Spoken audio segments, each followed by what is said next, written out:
Imagine for a moment that you wake up in a world very different from the one you know. The air you breathe is not fresh, but dense and heavy, as if an invisible fog blankets everything round you. The sky above is not blue, clear, illuminated by the warm, gentle sun that comforts the heart and warms the... Instead, there is a cold, constant darkness, a persistent shadow that seems to swallow hope before you can even find it.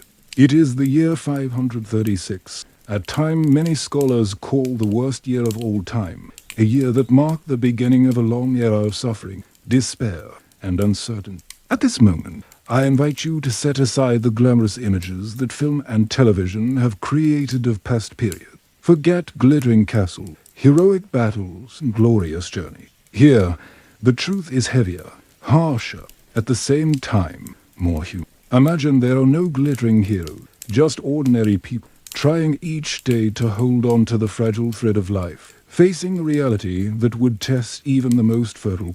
The air seems permeated by a somber silence, broken only by the distant sound of the wind, which carries with it the omen of a profound and overwhelming change. The trees seem to wither under an invisible shadow, the crops are dry, and the heat that normally warms and gives life has disappeared. The sun, weakened, struggles to penetrate a haze that darkens the skies, transforming the days into perpetual gloom.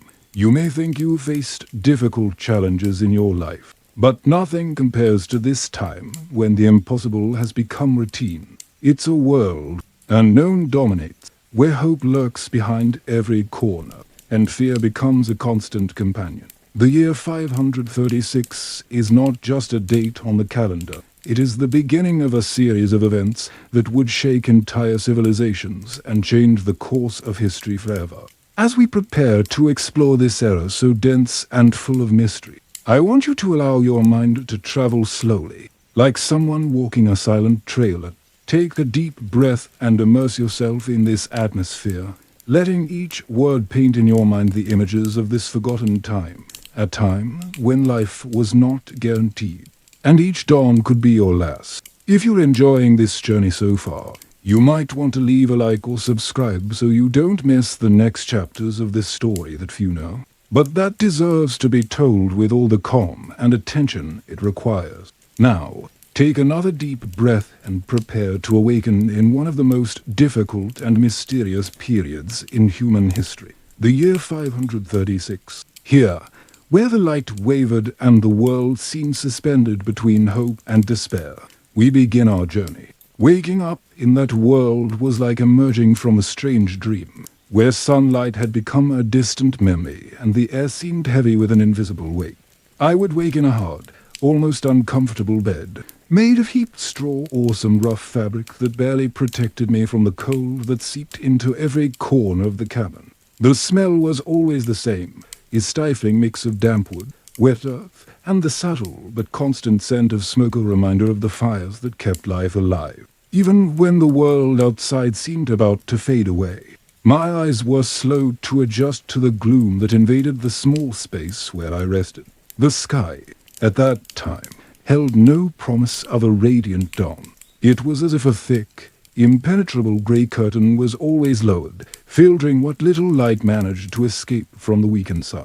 Mist spread over the hills, covering everything with a veil of heavy silence. Sound was rarefied, almost non-existent, as if life itself were holding its breath, waiting for something no one could foresee. As I sat down, my whole body ached, my bones weary from a restless sleep, my skin sensitive to the cold seeping through the crevices of the makeshift construction. Waking up in that world was like waking up to a constant battle against physical discomfort, where every movement required an effort I could hardly imagine today. I felt trapped in a place where time dragged on, where days and nights blurred together beneath the grey blanket that covered everything. Through the small window covered by a poorly nailed, I could only glimpse the gloom that reigned outside. There was no welcoming glow of the sun, nor the comforting blue sky.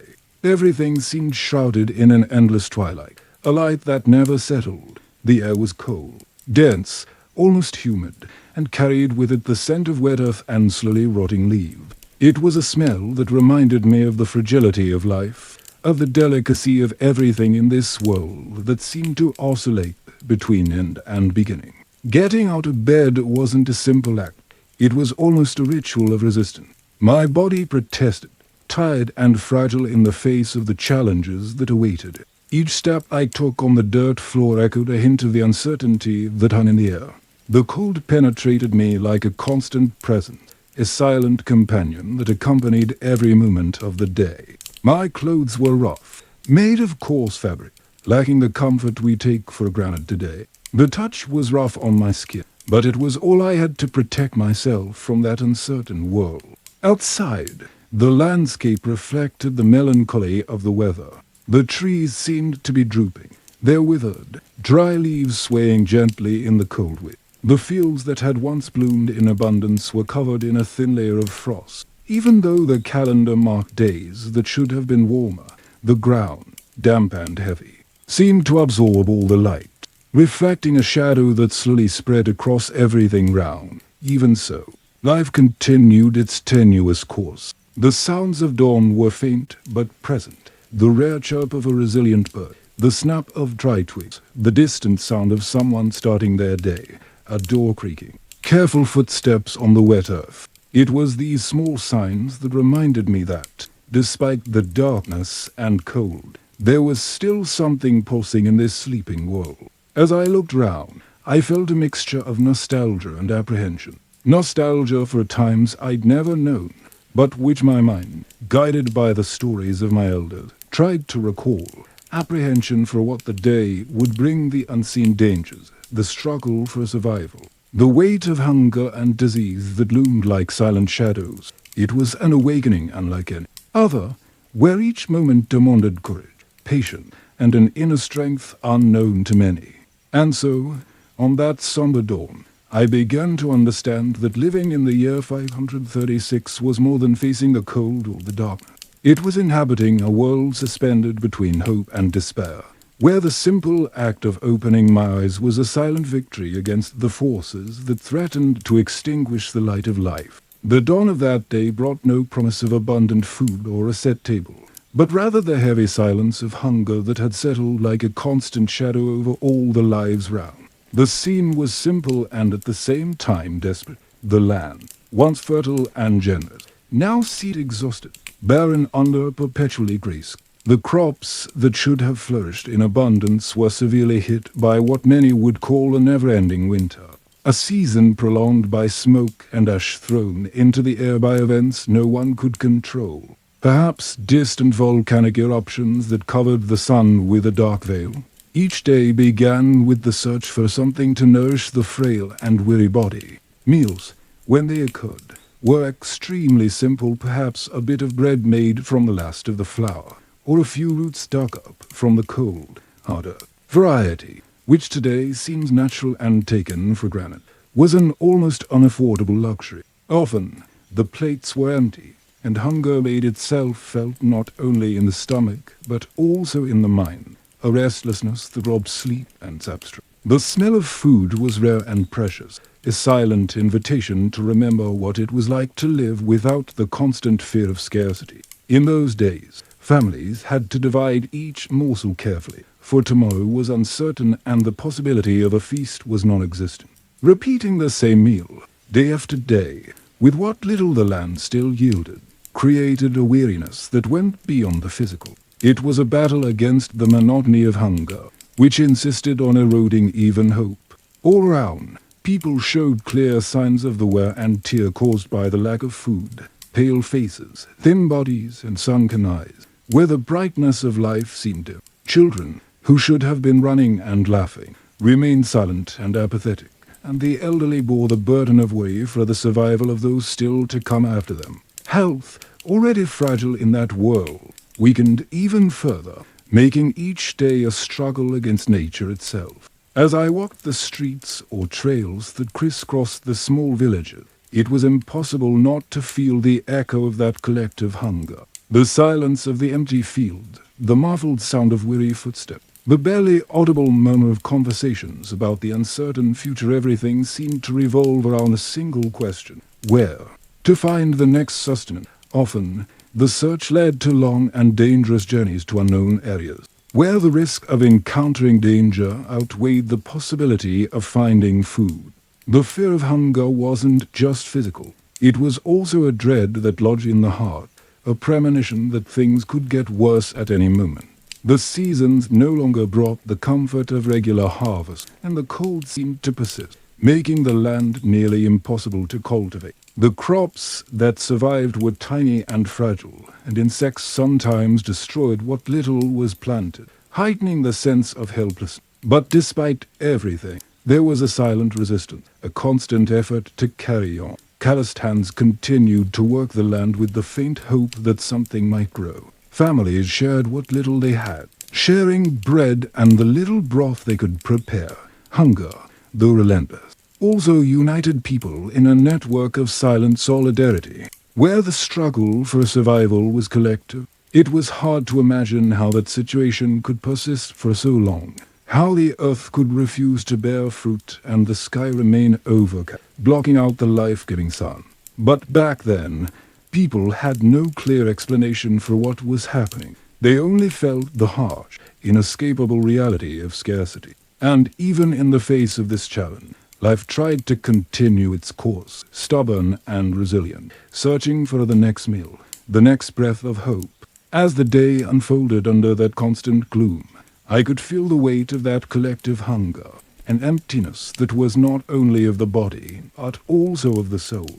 It was a silent reminder that, in that year 536, food was more than a necessity. It was a matter of life or death, a challenge that marked every moment with the urgency to continue. Life in that dark year was beset not only by hunger, but also by a silent, oppressive presence that lingered in the air disease. The barely perceptible scent of fear mingled with the odors of damp earth and burning wood, creating an atmosphere where every breath carried the shadow of an invisible enemy. Health, as fragile as a dry leaf in the wind, was threatened not only by food shortages, but also by plagues and diseases that spread with frightening ease. Medicine was a nascent science, based on ancient beliefs, superstitions, and rudimentary remedies, which could do little against the devastating power of these diseases. The few healers that existed, using their herbs and formulas, worked with trembling hands and hearts full of hope,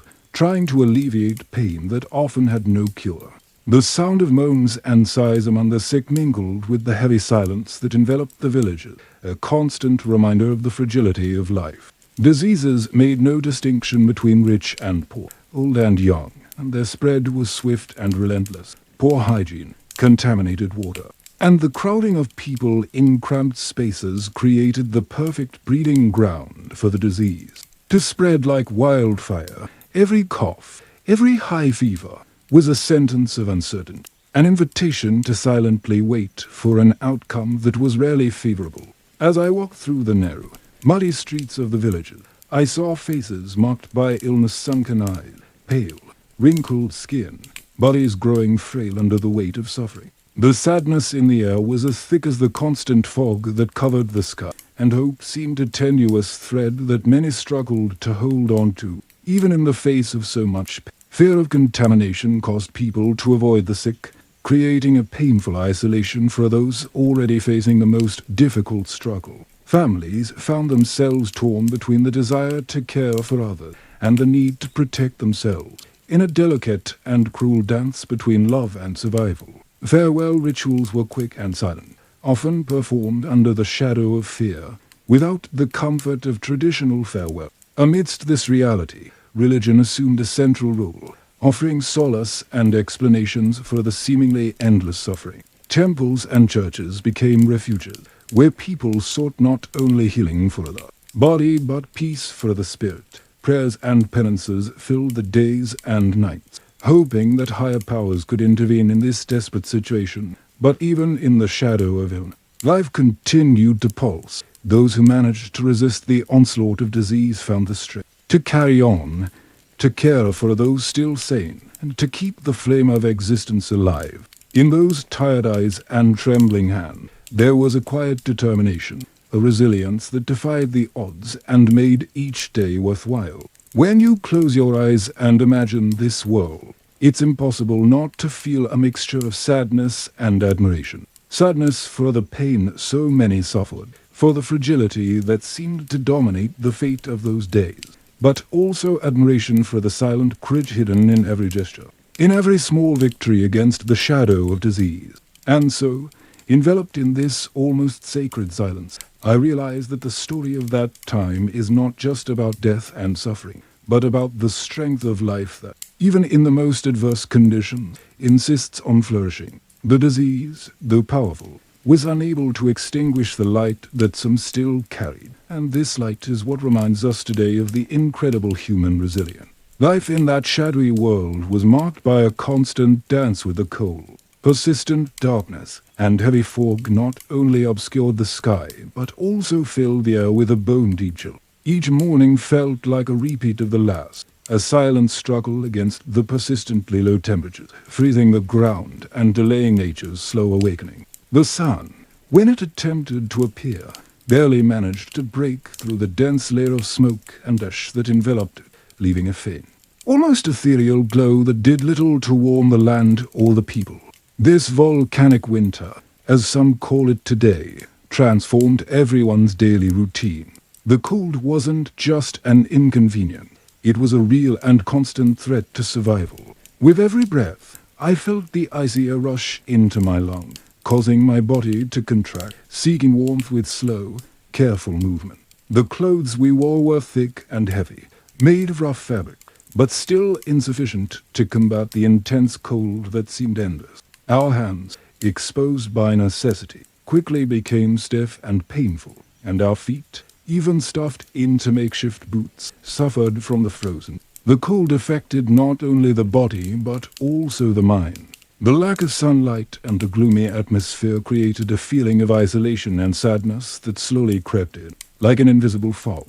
The nights were long and silent, and the fear of what tomorrow would bring made hearts beat with silent anxiety. Hope seemed a distant luxury, something many dared not cherish to avoid the pain of disappointment. As I walked through the muddy street, the cold was present in every detail. The crunch of ice underfoot, the gust of wind scratching my skin, the heavy silence that enveloped the small, poorly heated houses. People gathered in small groups near the fires, trying to share what warmth they had left, in a collective effort to withstand the harsh. Fire was precious, almost sacred, a source of comfort and life amidst the desolate. Nature, once generous and vibrant, now seemed to wither in the face of the merciless cold.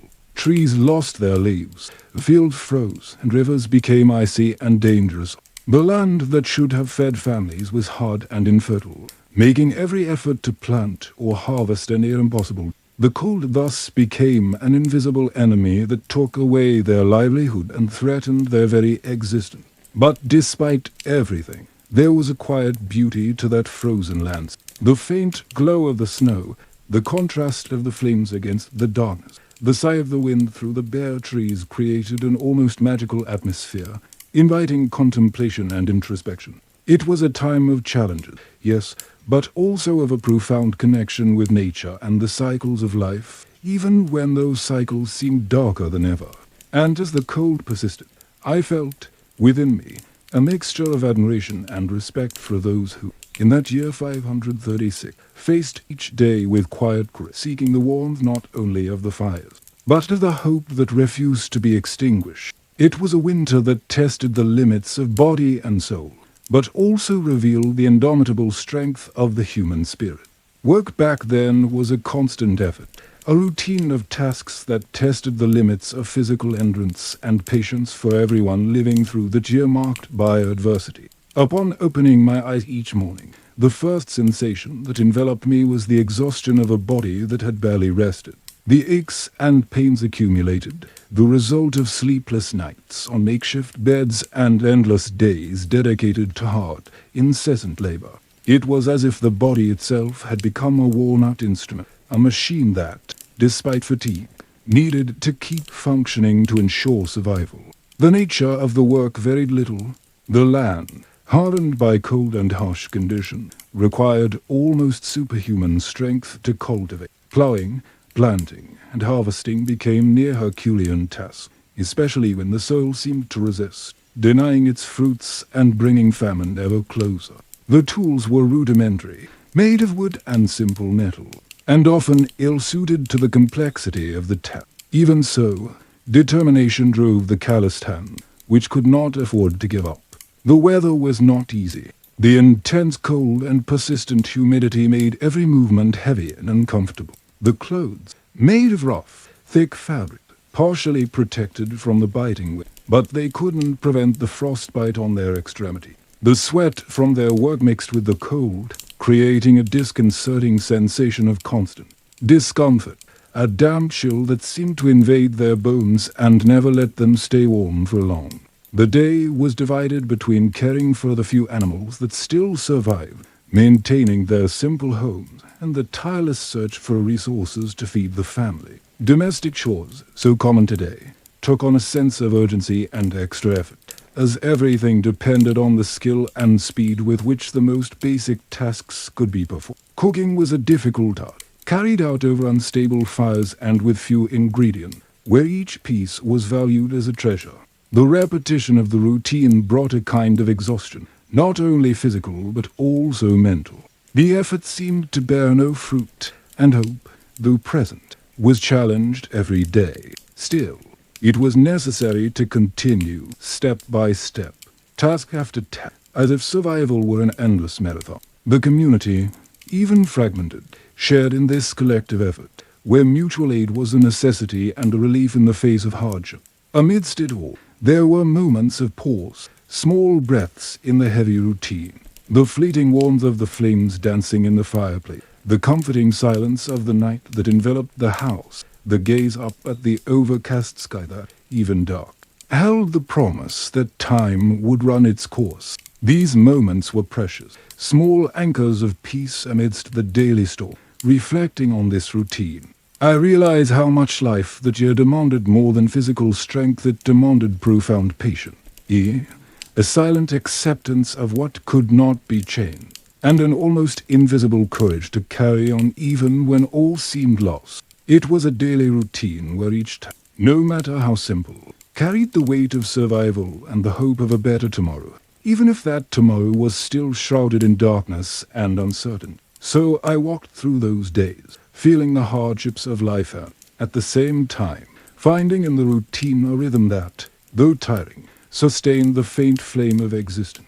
A rhythm that, even under the most difficult conditions, kept alive the link between the present and the hope that still hid behind the dark clouds of that year 536. The silence of the world at that time was heavy, interrupted only by murmurs of pain and the sighs of those battling unknown illnesses. The plague, a silent and relentless shadow, advanced without warning, spreading through villages, towns, and roads like a frigid breeze that no one could stop. Every cough, every high fever, carried the threat of a grim fate, and uncertainty hung in the air, enveloping people in a haze of fear that mingled with the very air they breathed. At that time, medicine was a field of mysteries and beliefs, where scientific knowledge was still taking its first tentative steps. Medical practices were rudimentary, based on herbs, prayers, and rituals that sought spiritual comfort rather than actual healing. Local healers and sages,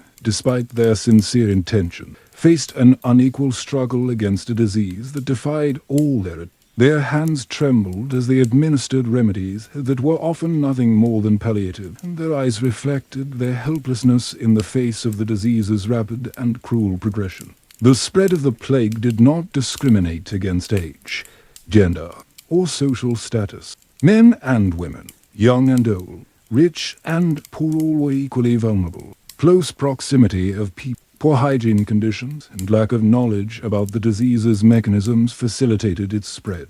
It was common to see entire families afflicted, empty houses hastily abandoned, and roads where few dared to travel, fearing encountering the personification of evil. The scene on the streets was heartbreaking. Bearers, with weary looks and faces etched with sadness, carried the bodies of those who succumbed to the disease to mass graves or shallow graves, often without the comfort of a proper funeral. Fear of contamination meant few were willing to provide assistance, and the isolation of the sick made it even more difficult to face the loneliness and anguish of those final moments. Even in the face of so much pain, faith became a refuge for many. Churches and temples filled with prayers, lit candles, and prayers seeking a miracle amid despair.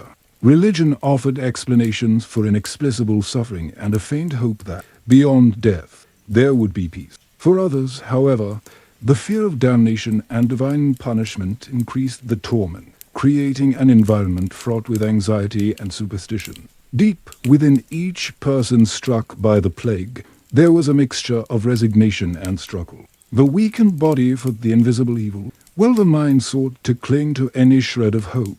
It was a time of silent goodbyes, suppressed tears, and memories that faded as quickly as life itself vanished. The voices that once filled the houses and squares became distant echoes, and the world seemed to lose a bit of its color with each life lost. The plague was not just a disease. It was a symbol of human fragility in the face of the forces of nature and the unknown. It reminded us, at every moment, that life was a delicate thread that could be snapped without warning, and that the fight for survival was a daily and uncertain battle.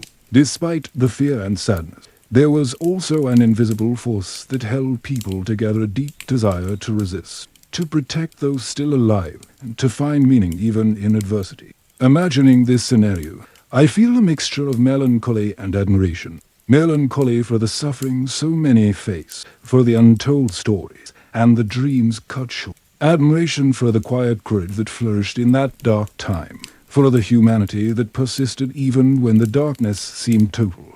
And so, enveloped in this peaceful reflection, I continue to follow the journey of those who lived through the year 536, trying to understand the complexity of a moment that marked history forever. The silence of the world at that time was profound, broken only by the careful, hesitant sounds of the few who ventured onto the muddy roads and trails. Traveling was not a simple journey, but an odyssey that required courage, preparation, and often a bit of luck. Each journey was a mixture of hope and fear, a search for an uncertain future in a landscape where dangers lurked at every turn. The roads were narrow paths, often little more than trails, that disappeared among dense forests, turbulent rivers, and bleak plains. The uneven and muddy terrain made walking exhausting, and vehicles, when used, were precarious and slow. Pack animals, oxen, horses, and mules were indispensable companions, but also fragile in the face of the adversities of the journey.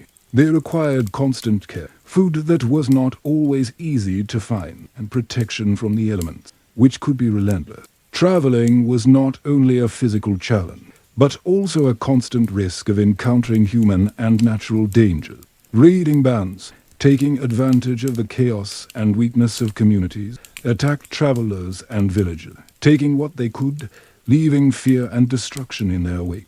Confrontations were silent and quick, and the threat of violence caused many to avoid traveling alone, seeking safety in groups or caravans that protected each other.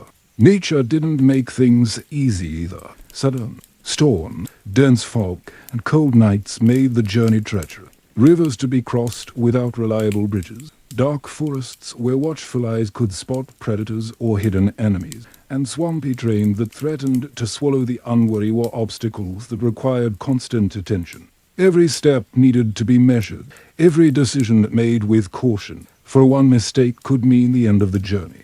Weapons were an essential part of any traveler's equipment: swords, spears, bows, and arrows.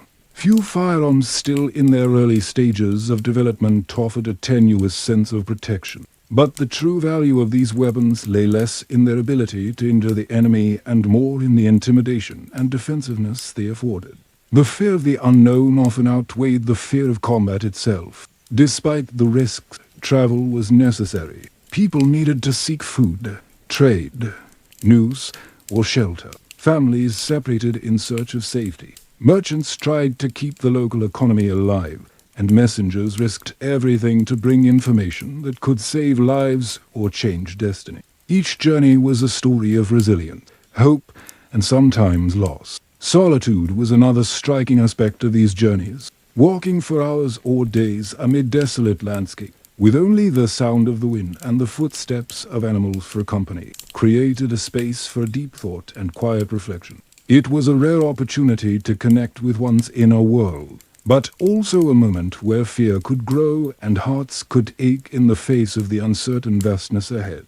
As I imagine myself on this journey through the year 536, I feel the mix of anxiety and determination that must have accompanied every traveler. The uncertainty of the path, the responsibility for one's own life and the lives of those who depended on the journey, and the stubborn hope that, in the end, there might be a better destination on the other side of that winding road. And so, surrounded by this scenario of challenges and possibilities, I continue walking alongside you, following each step of this silent and intense adventure. Where movement is more than displacement, it is an act of courage amidst the darkness of difficult time. The diversity of that time was profound and complex, marked by encounters and clashes between people, cultures, and beliefs competing for a space in a changing world. Living in the year 536 meant inhabiting a space where differences were not only visible but also intensely experienced in daily life, creating a social tapestry that oscillated between conflict and cooperation. Villages and towns were made up of diverse groups, each bringing with them their own tradition, languages, and custom. The boundaries between these groups were often fragile and permeable, and daily contact could generate both enriching exchanges and dangerous tension. Prejudices, fueled by ignorance and fear of difference, created divisions that, in many cases, escalated into open conflict. The role of women in this scenario was equally multifaceted and essential. Despite the limitations imposed by rigid social norms, they played crucial roles in maintaining families and communities. They took care of the home, raised children, prepared food, and were often the first to act as healers, mediators, and guardians of tradition. Their silent presence was the foundation on which many lives rested, even when the world round them seemed to be crumbling. Walking in those days was much more than just moving from one place to another. It was an almost ritualistic experience, a daily challenge that tested not only the endurance of the body, but also the strength of spirit. The trails and paths that crisscrossed the world in 536 were often tortuous, narrow, and riddled with natural obstacles, loose rock, tangled roots, thick mud, and puddles that seemed to hide treacherous depths. There were no paved roads or safe bridges, only paths made by the passage of men and animals, sometimes marked by precariousness and unpredictability. Every step I took, imagining myself back then, carried the weight of uncertainty. The uneven terrain demanded constant attention, and the fear of a stumble, of a fall that could mean serious injury amidst the isolation, was ever present. The pack animals, horses, mules, oxen were indispensable companions, but also fragile in the face of the rigors of the journey.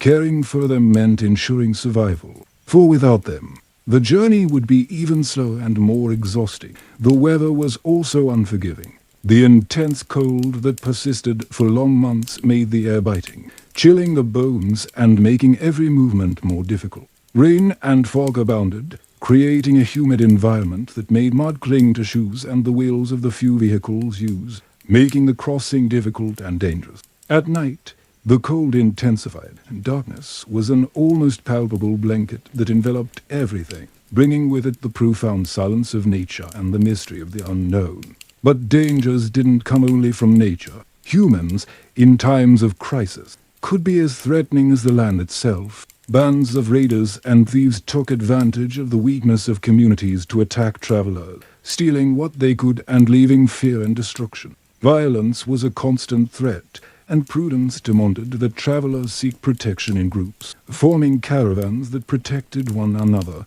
sharing fears, stories, and hopes. Weapons, though simple, were vital tools. Swords, spears, and bows offered some level of defense, but true safety came from unity and collective care, knowing when to advance and when to retreat, how to trust one's companion, and how to always be alert were life-saving skills in that setting. Despite the dangers and hardships, travel was necessary. Searching for food, trading goods, visiting family, or seeking shelter were powerful reasons to face the unknown. Each journey was a unique adventure, marked by the courage and resilience of those who, even in the face of adversity, set out on the path with the hope of a better tomorrow. Walking these trails wasn't just a physical movement, but an experience that touched the depths of the soul. The silence of nature, the rhythm of one's steps, the feel of the earth beneath one's feet created a deep connection with the world and with oneself. It was a moment for reflection, for finding strength in solitude, and for preparing for the challenges ahead. Imagining this journey through the year 536, I feel a mixture of reverence and tranquility. Reverence for the courage of those who face the journeys, and tranquility in being able to follow, even if only in thought, this silent and meaningful path. And so I continue to walk this path with, exploring the year 536 not just as a historical moment, but as a profound human experience, where each step is an act of hope and resistance amidst the darkness. Amid this cultural diversity, relationships were often mediated by ancient traditions and a tacit understanding of the rules governing coexistence. Marriages, alliances, and pacts between different groups could serve to strengthen ties and ensure mutual protection, though they did not completely eliminate conflict. The constant negotiation between respect and dispute was part of the social fabric of that time. Prejudice, unfortunately, was a constant companion. Fear of the strange and the unknown fueled stories and beliefs that often dehumanized those seen as different. These barriers hindered the building of bridges and increased feeling of insecurity and isolation. However, even in this fraught environment, there were spaces for encounter and learning, where differences met and transformed into something. Religion also played a fundamental role in defining these cultural aspects. Diverse beliefs intertwined with local practice, creating a spiritual mosaic that influenced daily life, rituals, and decisions. Faith was a point of unity, but also of division, shaping attitudes and justifying actions in a context where survival and identity were at stake. Imagining this complex social network, I sense the richness and difficulty of living in a world where the familiar and the strange coexisted, where each day brought the need to navigate differences that could be both a source of conflict and growth. It's a reminder that, even in the most difficult time, human diversity is both a challenge and a gift, a constant search for a balance amidst change.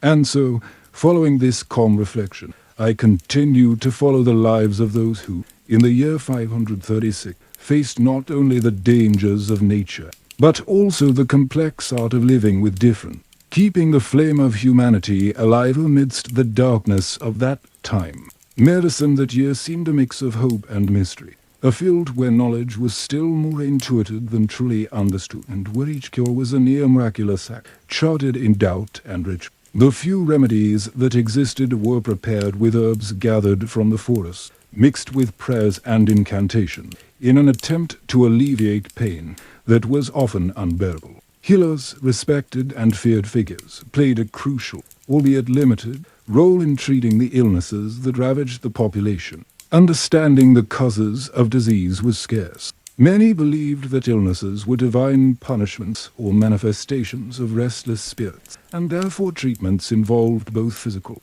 and spiritual aspects. Faith and medicine walked hand in hand, in a joint effort to confront the unknown. Practices were rudimentary and based on past experience, observations of nature, and ancestral wisdom transmitted orally, in a tradition that combined science and mysticism. Access to medical care was limited, especially for the poor and rural resident, who had to make do with what they had. The scarcity of resources and a lack of adequate knowledge made treatment difficult and often inadequate. Many diseases were considered incurable, leaving only the comfort of palliative care, offered with dedication but without much hope. Mortality was high, and people lived daily with the loss of loved ones, a painful and inevitable process that shaped their perception of life and death. Mourning was silent and respectful, a time of retreat where the community came together to support survivors and honor those who had passed. Amidst such fragility, human resilience manifested itself in small victory, in the struggle to maintain health as best as possible, and in the relentless pursuit of knowledge and best practice. The medicine of that time was, above all, a testament to human ingenuity in the face of adversity. Even with extreme limitation, healers and caregivers did what they could to alleviate suffering, using natural resources and techniques that, though simple, demonstrated a profound respect for life. It was a medicine that, although far from the advances we know today, carried with it the essence of compassion and care. Imagining this scenario, I feel a mixture of sadness for the fragility of life and admiration for the courage of those who, even in the face of so many obstacles, dedicated their efforts to caring for others. It's a reminder that, even in the most difficult time, the search for healing and relief from suffering is a constant that spans time, an invisible link that unites all generations. And so, wrapped in this peaceful reflection, I continue to contemplate the history of that year 536, where medicine was a field of challenges and hopes, a space where humanity sought, with its limitations and faith, to preserve life amidst the darkness that seemed to have no end. Amidst the harshness of life during that dark year, the presence of women was a silent thread that intertwined courage and care, sustaining the fragile fabric of families and communities. Though often invisible in the official pages of history, they were, in fact, indispensable pillars, responsible for maintaining the routine that kept life going, even when everything seemed to conspire against it. In the small houses made of wood and clay, they were the ones who woke before the sun, preparing what little there was to feed the family, caring for the children, and organizing the tasks that ensured the minimum possible comfort. Their hands, calloused from constant work, were also delicate in the caress and comfort offered to those in pain, a maternal presence that eased the weight of hunger, illness, and fear. In addition to domestic tasks, women often took on roles we would recognize today as doctors, educators, and community leaders. They gathered and prepared herbs for medicine, passed on ancestral knowledge about plants and natural treatment, and cared for the sick with a patience that defied hopelessness. In a time when formal knowledge was limited, this practical knowledge was a vital form of resistance and care. The harshness of everyday life didn't prevent women from finding moments of tenderness and connection. Through conversations round the fire, storytelling, and mutual support, they cultivated an invisible network of solidarity that strengthened the community in the face of hardship. These relationships, though discreet, were the foundation for emotional and social survival, creating a space where hope could flourish, albeit timidly. However, women's roles were also marked by limitations and challenges imposed by a rigid society, where hierarchies and traditions often restricted their autonomy. Despite this, they found ways to exert influence and care, often working behind the scenes, but with a power that left profound marks on the daily life and history. The strength of women in the year 536 is a silent testament to human resilience. Amidst famine, disease, cold, and uncertainty, they were guardians of life, culture. Their tireless work, often invisible to the eyes of official history, was the foundation upon which many managed to withstand the challenges of that difficult period. Thinking of, I feel profound admiration and gratitude through their simple and courageous action. They kept the flame of humanity alive, offering love and care in a world that seemed dark and uncertain. And it is this quiet light that inspires us to look back with respect and tenderness, recognizing the importance of each gesture in the grand tapestry of life. Thus, enveloped in this serene contemplation, I continue exploring the history of that turbulent year, honoring the presence and legacy of the women who, with their quiet strength, helped build the bridge between the darkness of that time and the hope that still pulses in our days. In the year 536, faith was not merely a fleeting comfort, but a constant and vital presence in the lives of people facing a world torn apart by famine, disease, and seemingly endless darkness. Amid the uncertainty and suffering that permeated every moment of that time, religion stood as an invisible anchor, a silent refuge where afflicted hearts could find a sense of peace and meaning that otherwise seemed to elude them. The small, scattered villages had their modest chapel or churches, built of weathered stone and rough wood, often simple in structure but grand in meaning. It was there that people gathered, not only to perform religious rites, but to strengthen their community by sharing their anxiety, hopes, and prayers. The air within these buildings was permeated by the gentle scent of slowly burning candle wax, the smoke of incense, and the constant murmur of prayers that seemed to fill the space with an almost magical serenity. I imagine myself walking through those silent spaces, where voices rose in low, melodious chants, where each word was spoken with a devotion that seemed to touch not only the heavens but the very core of each person present. The religious ceremonies followed a calm, solemn rhythm, a rhythm that offered rest to the weary mind and comfort to the restless spirit. It was a moment of pause, a kind of slow, deep breath amidst the chaos that dominated the outside world. Faith, at that time, was not simply a set of doctrines or ritual. It was a living force, shaping relationships, decisions, and even the way people faced suffering. For many, believing in a divine presence was the only way to make sense of the hunger that ate away at their bodies, the diseases that claimed lives so quickly, and the darkness that lingered in the sky day after day. It was the promise that, despite adversity, there was a greater purpose, a light that never dimmed, even in the longest night. Religious leaders, priests, and spiritual healers occupied a special place in that society. They were not only spiritual guides, but also figures of comfort, mediators between the divine and the human. They knew the rituals, the sacred story, and possessed a practical knowledge of herbs and medicine, albeit limited. But above all, they offered a human presence, an invisible embrace, a word of hope that could ease the deepest pain. I often saw these men and women walking through the villages, bringing not only words of faith, but also practical help, a helping hand that soothed the afflicted. Yet faith was also a field of doubt and internal conflict. The suffering seemed disproportionate and often incomprehensible, and the faithful wondered why such trials had been imposed upon them. These questions, fraught with anguish and a search for meaning, often remained silent, hidden deep within each soul.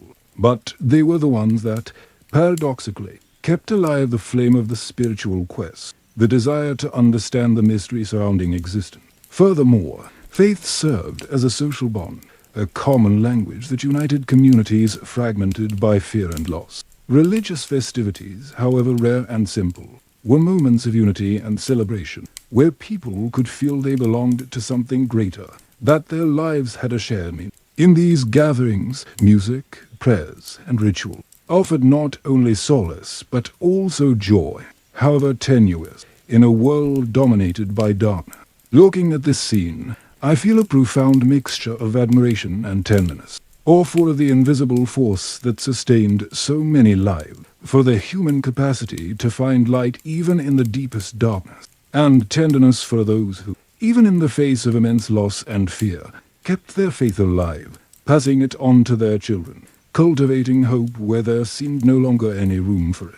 I also imagine the silent night, when the stars were few and far between, and the sky remained overcast, where prayers were whispered in simple rooms, while the cold wind beat against the windows and the world seemed suspended between fear and hope.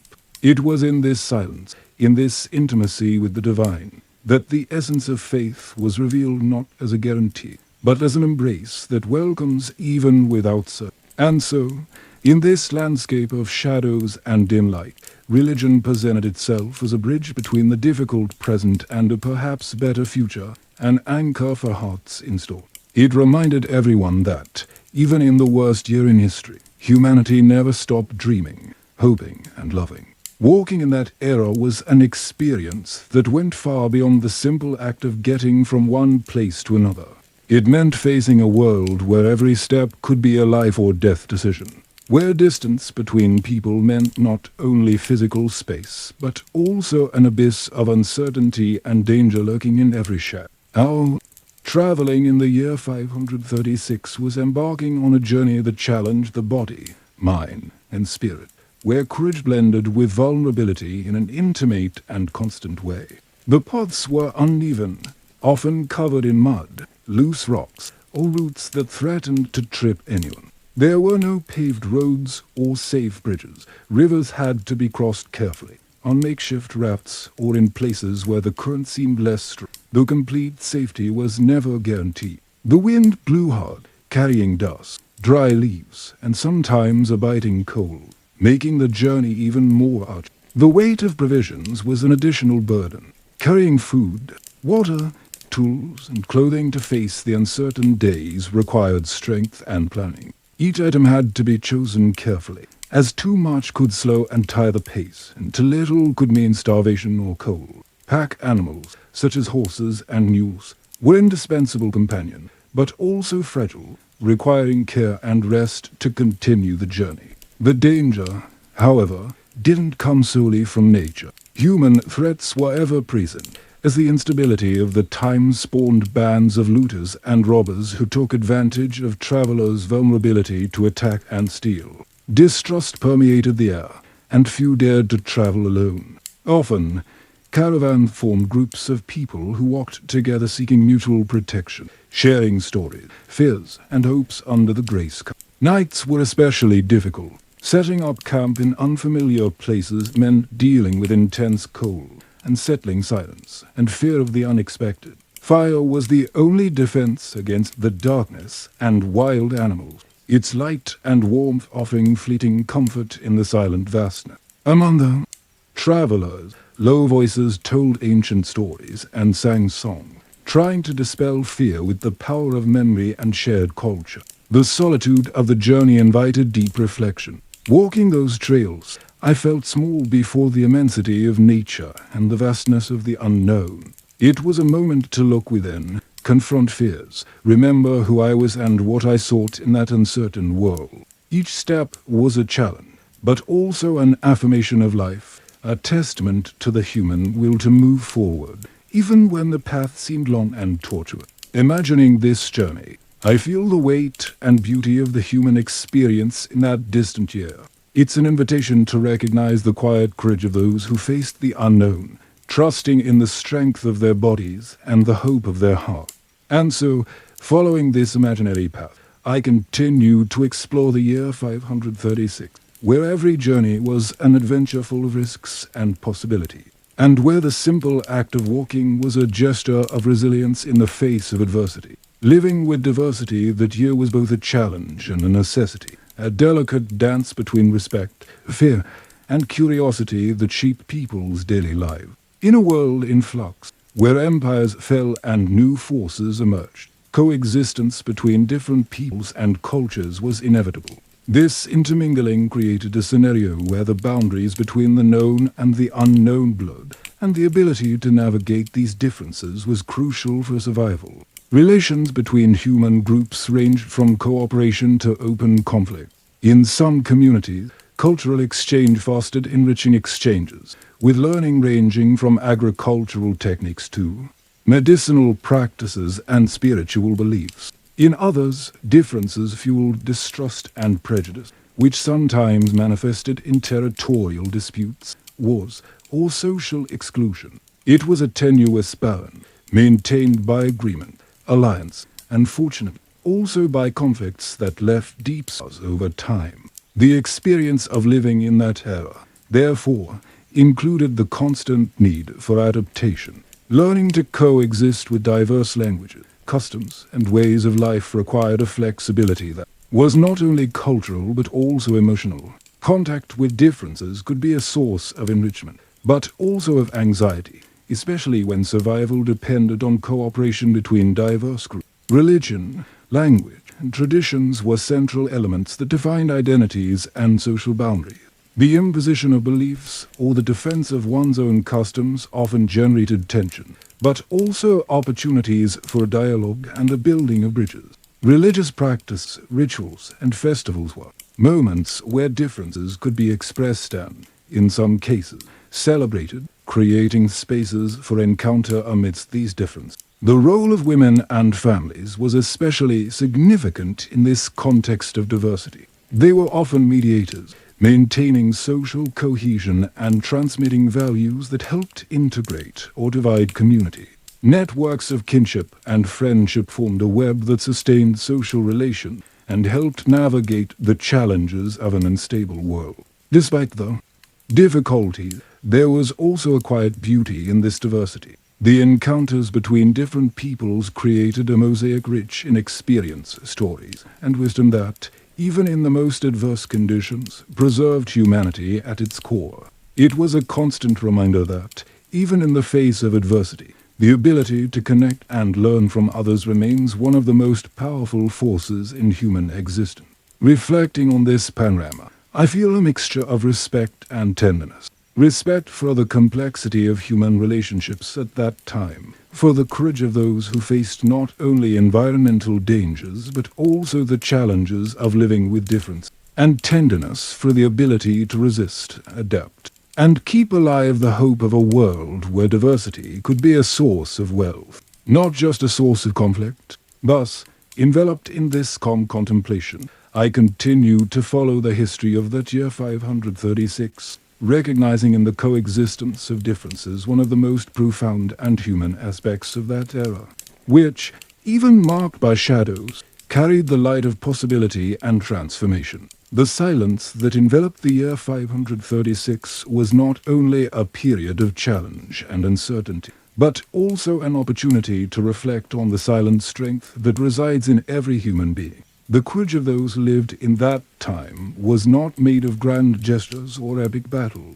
but rather of small, daily acts of resistance, of persistence amid despair, of carrying on even when hope seemed almost non-existent. To imagine oneself in that era is to understand that life was a delicate balance between fear and faith, between suffering and solidarity. Each dawn brought the uncertainty of a new challenge, and yet people found ways to move forward, to care for one another, to preserve what remained of humanity amidst the shadow. It was a resistance that didn't call for applause, but silently wrote the story of survival and resilience.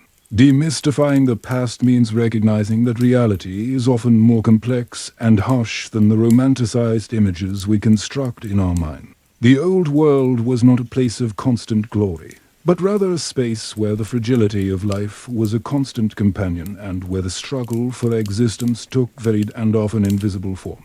This understanding invites us to look at the past with respect and humility, valuing the lessons it offered. I invite you, then, to put yourself in the shoes of those who lived through the year 536, to imagine their fears, their pain, their small joys, and the strength that sustained them. Allow yourself to feel the atmosphere of that time, with its darkness and silence, but also with the faint light that stubbornly shone through the difficult. If, throughout this journey, you felt a connection to this story, you might want to leave a comment telling us where you're watching from, sharing your reflection, or simply saying you were present on this silent journey into the past. Each word is a gesture that keeps the flame of memory and empathy alive. And if this story touched your heart, consider liking the video and subscribing to the channel to continue exploring with me the lesser-known moments in history, always with calm, respect, and attention to the details that make us human.